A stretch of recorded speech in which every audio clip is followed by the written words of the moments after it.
भारत में एक बार फिर दवा के नाम पर मौत बांटी गई। वो दवा जो बच्चों की खांसी जुकाम ठीक करने के लिए दी गई थी, लेकिन उसी दवा ने बच्चों की जान ले ली। मध्य प्रदेश के छिंदवाड़ा और राजस्थान के सीकर, भरतपुर जैसे इलाकों से दिल दहला देने वाली खबरें सामने आई हैं। कफ सिरप की वजह से अब तक 16 बच्चों की मौत की पुष्टि हो चुकी है। मामला सामने आया जब छिंदवाड़ा में लगातार छोटे बच्चों की तबीयत बिगड़ने लगी। जांच में पाया गया कि इन बच्चों को कफ सिरप दिया गया था, वही सिरप जिसे सरकारी अस्पतालों में फ्री दवा योजना के तहत बांटा जा रहा था। वहीं राजस्थान में भी ठीक यही हाल है। सीकर और भरतपुर में बच्चों को डेक्स्ट्रोमेथोर्फन युक्त सिरप दिया गया, जिसके बाद बच्चों में उल्टी, बेचैनी और सांस रुकने जैसे लक्षण दिखाई दिए। कुछ बच्चों की तो हालत इतनी बिगड़ गई कि उन्हें बचाया नहीं जा सका। प्रशासन अब कह रहा है कि सिरप के सैंपल जांच के लिए भेज दिए गए हैं, लेकिन सवाल यह है, जांच पहले क्यों नहीं हुई?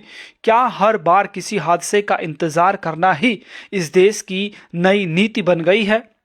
राजस्थान सरकार ने सिरप बनाने वाली कंपनी केसन्स फार्मा की दवाओं की सप्लाई रोक दी है। जांच के आदेश भी दे दिए गए हैं, लेकिन ये आदेश तब दिए गए जब कई मासूम बच्चे जिंदगी हार चुके हैं। सरकारी सिस्टम इतना सड़ चुका है कि सिरप की वजह से मारे गए बच्चों का पोस्टमार्टम तक नहीं करवाया गया। लेकिन जब सोशल मीडिया पर पत्रकारों ने आवाज उठाई तो शवों को निकालकर पोस्टमार्टम के लिए ले जाया गया। वहीं अब जाकर स्वास्थ्य मंत्रालय ने केंद्र स्तर पर राज्य को सलाह दी है कि 2 साल से छोटे बच्चों को कोई भी कफ सिरप न दिया जाए, क्योंकि ऐसे सिरप में मौजूद रसायन उनके शरीर के लिए खतरनाक हो सकते हैं।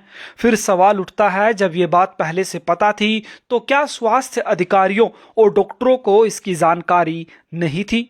ये पहली बार नहीं हुआ है। गाम्बिया, उज़्बेकिस्तान और कैमरून जैसे देशों में भी भारत में बनी कफ सिरप से बच्चों की मौत हुई थी। 2022 में गाम्बिया में करीब 70 बच्चों की मौत के बाद अंतर्राष्ट्रीय स्तर पर भारत की दवा पर सवाल उठे थे। हर बार वही कहानी, मौतें होती हैं, जांच बैठती है, रिपोर्ट आती है और फिर तकनीकी खामी, मैन्युफैक्चरिंग डिफेक्ट या डॉक्टर की गलती कहकर मामला ठंडे बस्ते में डाल दिया जाता है। कोई सिस्टम नहीं बदलता, कोई जवाबदेही तय नहीं होती।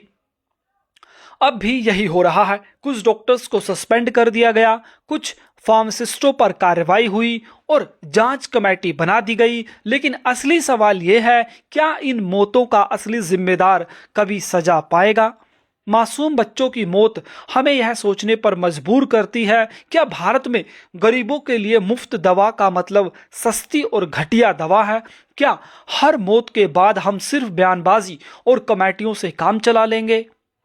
इन बच्चों की जान सिर्फ एक सिरप नहीं ले गया, उन्हें मारा है सिस्टम की सुस्ती ने, निगरानी की कमी ने और लापरवाही ने।